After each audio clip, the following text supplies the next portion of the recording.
विमला जी जब रोटी बना रही थी कि तभी किसी ने दरवाजे की बेल बजाई। बेचारी विमला रसोई घर में अपने हाथों में लगे आटे से भरे हाथों के धोने तक लगातार दरवाजे की कुंडी बज रही थी। वह लगातार बोल रही थी, थोड़ा रुको, मैं बस आ ही रही हूँ। अब इस उम्र में वह भागकर नहीं जा सकती थी दरवाज़ा खोलने के लिए।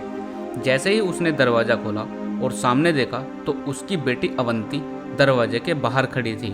तब उसे आश्चर्य हुआ कि कुछ बताया भी नहीं, मैंने भी नहीं बुलाया, तो अवंती अचानक कैसे आ गई। अपनी बेटी को देखकर विमला बोली, आने से पहले बताना तो चाहिए था। अकेले ही आई हो क्या? जमाई जी और बच्चे कहाँ हैं? विमला ने एक साथ कई सारे सवाल किए। तभी अवंती बोली, माँ, क्या कोई अपनी प्यारी इकलौती बेटी का ऐसे स्वागत करता है?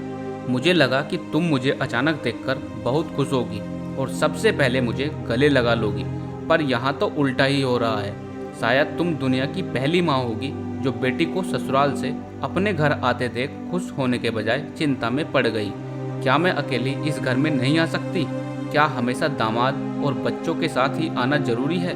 बोलकर अवंती घर में प्रवेश कर गई और अपना सामान रखकर बोली, भाभी कहाँ पर है? भाभी जल्दी चाय नाश्ता लेकर आओ, आपकी ननद आई है। बहू घर पर नहीं है, अपने मायके गई है, माँ ने कहा। अच्छा, इसलिए तुम घर संभाल रही हो और खाना बना रही हो? माँ, तुम्हारी बहू के तो बड़े ठाट हैं। बहू मौज से घूम रही है और सास घर संभाल रही है। देखो ना, आपने बहू के आने से पहले ही खाना बना कर रखा है, उसे घर आकर कुछ भी काम करने की जरूरत ही नहीं पड़ेगी।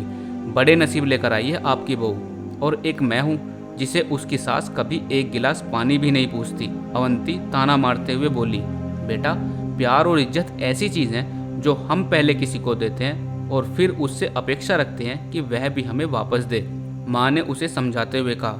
माँ ने आगे कहा, हर एक लड़की को अपने ससुराल में जगह बनानी पड़ती है, वहाँ कुछ भी आसानी से नहीं मिलता। तुम अपनी सास से एक गिलास पानी की अपेक्षा रखती हो, तुम तो उनकी बहू हो। इसके बावजूद भी तुमने कभी उन्हें एक गिलास पानी दिया है क्या? तुम शादी के बाद ससुराल में रही ही कितने दिन? जब तुम्हारे मन को लगा तब अपना बैग भरा और सीधे मायके आ जाती हो। मायका और ससुराल एक ही शहर में है, इसका मतलब ऐसा नहीं होता है कि तुम जब चाहो तब मायके आ जाओ और जितना चाहो उतने दिन रहकर वापस ससुराल चली जाओ। मायके में भी बेटी को मान सम्मान तभी मिलता है जब बेटी ससुराल का मान सम्मान रखकर मायके में कुछ दिनों के लिए आती है, तभी उसे मान सम्मान मिलता है। ऐसा हर रोज बिन बुलाए कोई कारण ना होते हुए भी कोई बेटी मायके आती होगी तो उसको साधारण पूछताछ भी कोई करता नहीं। और तुम मेरी बहू को बोलती हो ना, तुम तो मेरी बहू की बराबरी ही मत करो। वह कभी भी बिना बुलाए अपने मायके नहीं जाती है, और गई भी तो वहाँ की कोई भी बात में वह कुछ नहीं बोलती। वह जब घर में रहती है तब वह मुझे घर के किसी भी काम को हाथ नहीं लगाने देती। अब मैं अपनी इच्छा से घर का काम कर रही हूँ, वह मुझे काम करने को नहीं कह गई है। अपनी बेटी को माँ के सिवाय अच्छा कौन समझ सकता है? मुझे तुम्हारा स्वभाव अच्छी तरह पता है। तुम्हारे ससुराल में सब लोग अच्छे हैं, तुम ही उनके साथ मिलजुल कर रहना नहीं चाहती। ससुराल तो ससुराल होता है और मायका तो मायका होता है। मायके में घर का काम अपनी मर्जी से होता है। ससुराल में सबसे पहले सबका दिल जीतना पड़ता है, सबको अपना बनाना पड़ता है। उसके लिए छोटों से लेकर बड़ों तक सबको प्यार करना पड़ता है। सबकी पसंद और नापसंद का ध्यान रखना पड़ता है। सबसे प्यार से बोलकर सबको उसके घर के कामों में मदद करनी पड़ती है।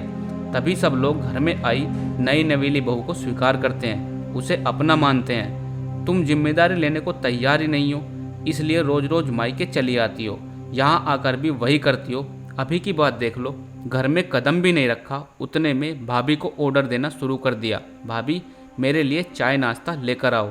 वह व्यक्ति घर में है या नहीं है, वह कैसी है, उसकी तबीयत कैसी है, यह पूछना भी जरूरी नहीं समझा। घर में आए मेहमान की मेहमान नवाजी होती है, पर उनका बर्ताव बोलना सामने के व्यक्ति को पसंद आया तो मेहमान नवाजी बिना मांगे पूरी होती है।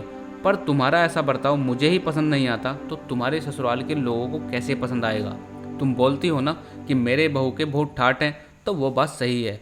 उसने यहाँ हमारा दिल जीत लिया है और हर एक दिल के दिल में जगह बनाई है। वो रोज रोज तुम्हारे जैसे ससुराल के लोगों के साथ झगड़ा करके मायके नहीं जाती। इस वजह से ससुराल और मायका दोनों जगह उसकी इज्जत होती है। तब तक उसे अपने मायके से बुलावा नहीं आता, तब तक वह जाती नहीं। आज माँ ने ही अपनी बेटी को उसके बर्ताव के दोष दिखाए। क्योंकि उसे लगता था कि अपनी बेटी को अभी नहीं समझाया तो फिर वह कभी नहीं समझेगी। तब तक बहू भी घर आ गई। उसने अवंती को देखते ही बोली, अरे दीदी आप कब आई? मुझे फ़ोन किया होता तो मैं जल्दी घर आ गई होती ना। इस पर अवंती बोली, नहीं नहीं भाभी, मैं वापस जा रही हूँ। अभी ही मेरी सास का फ़ोन आया था, उनके सीने में दर्द हो रहा है, मुझे वापस जाना है, आऊँगी वापस कभी, बोलकर अवंती अपना सामान लेकर चली गई।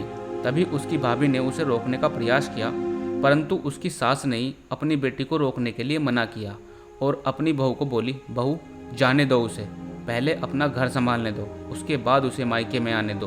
तुम्हें भी किसी के नहीं बुलाने पर तुम मायके जाती हो क्या? तभी बहू भी समझ गई कि सास ने उसकी बेटी को जीवन का पाठ पढ़ाया है। काफ़ी महीने हो गए अवंती का फ़ोन नहीं आया था। वह खुद भी मायके नहीं आई, इसलिए उसकी माँ ने उसे फ़ोन किया। शुरुआत में किसी ने भी फ़ोन नहीं उठाया, फिर थोड़ी देर बाद फ़ोन किया तो फ़ोन उठा, लेकिन अवंती ने नहीं, उसकी सास ने उठाया। तभी उन्होंने उनकी तबीयत का पूछा, फिर दोनों की बातें शुरू हुई। बीच में ही अवंती की सास ने उसकी माँ को धन्यवाद किया। ऐसे अचानक उनके ऐसे बोलने पर कुछ समझ नहीं आया, इसलिए विमला जी ने वापस पूछा, आप किसी और की बात कर रही हो क्या? अवंती की सास बोली, नहीं तो फिर आप धन्यवाद किसको बोल रही हो? विमला जी ने पूछा, आपकी बेटी अवंती बहुत समझदारी से बर्ताव कर रही है, सभी की मनपसंद खाना बनाकर खिलाती है, घर में आनंद का वातावरण बना हुआ है, कोई भी झगड़ा नहीं, जैसे स्वर्ग ही बन गया हो घर, इसलिए मैं आपको धन्यवाद बोल रही हूँ। आपकी बेटी के अच्छे बर्ताव से हमें यह दिन देखने को मिला। पहले हमें उसकी तरफ से कोई भी अपेक्षा नहीं थी, पर आपने उसे समझाकर भेजा और उसके स्वभाव में बहुत बदलाव आया। आज उसी अवंती को मायके जाना तो दूर की बात है, फ़ोन पर बोलने के लिए भी उसके पास वक्त नहीं है, वह अपनी गृहस्थी में व्यस्त हो गई है। दोस्तों, सभी लोग अपनी बेटियों को और बेटों को ऐसे संस्कार दें तो किसी भी घर में झगड़ा होगा ही नहीं और कोई भी घर टूटेगा नहीं। दोस्तों, आपको ये वीडियो कैसी लगी हमें कमेंट बॉक्स में ज़रूर बताना। वीडियो अच्छी लगी हो तो वीडियो को लाइक करें और ऐसी ही वीडियो पाने के लिए हमारे चैनल को सब्सक्राइब करना बिल्कुल ना भूलें। और आपके घर में आपकी बहू कैसा बर्ताव करती है हमें कमेंट बॉक्स में ज़रूर बताएं। धन्यवाद।